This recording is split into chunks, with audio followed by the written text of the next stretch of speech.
Toll plaza కార్మికుల సమస్యలు పరిష్కరించాలని, న్యాయమైన డిమాండ్లను నెరవేర్చాలని సిఐటియు జిల్లా ప్రధాన కార్యదర్శి అన్నమూల కిరణ్ డిమాండ్ చేశారు. ఈ మేరకు పిప్పర్వాడ టోల్ ప్లాజా కార్మికులతో శుక్రవారం సమావేశమై పలు అంశాలపై విస్తృతంగా చర్చించారు. ఈ సందర్భంగా పలు తీర్మానాలు చేశారు. అంతకుముందు సిఐటియు జెండాను ఆవిష్కరించారు. కేంద్ర ప్రభుత్వం నేషనల్ మానిటైజేషన్ పైప్ లైన్లో భాగంగా క్వియోటీని తీసుకొచ్చిందని, దీనివల్ల కార్మికులకు ఉద్యోగ భద్రత కరుమవుతుందని అన్నారు. అభద్రతా భావంతో పనిచేయాల్సిన పరిస్థితి నెలకొంటుందన్నారు.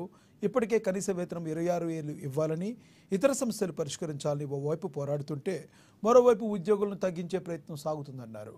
ఈ చర్యను వ్యతిరేకిస్తున్నామన్నారు. ఇకనైనా కంపెనీ యాజమాన్యాలు స్పందించాలని, లేదంటే భవిష్యత్తు పోరాటాలకు సిద్ధమవుతామని హెచ్చరించారు.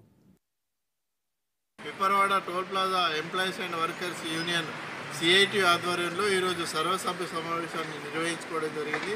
అందులో భాగంగా ప్రారంభ సూచికగా సిఐటియు పతాకాన్ని ఆవిష్కరించుకోవడం జరిగింది. ఈరోజు పిప్పర్వాడలలో కార్మికులు ఎదుర్కొంటున్న సమస్యలపైన చర్చలు నిర్వహించడం జరుగుతూ ఉన్నది.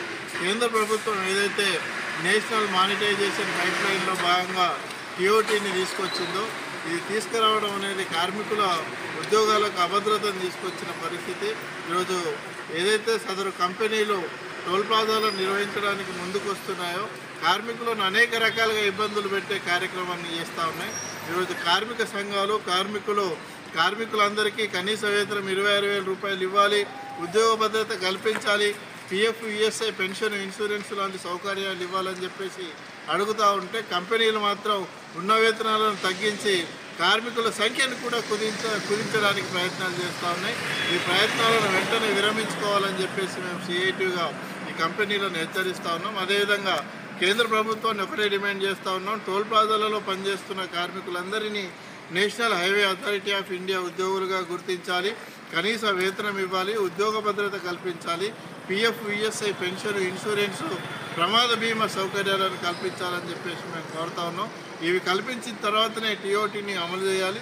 లేని పక్షంలో మేము రానున్న రోజుల్లో పెద్ద ఎత్తున ఆందోళన పోరాటాలు చేస్తామని, అదేవిధంగా సదరు కంపెనీలను కూడా ఉద్యోగులందరినీ యథావిధిగా కొనసాగించాలి.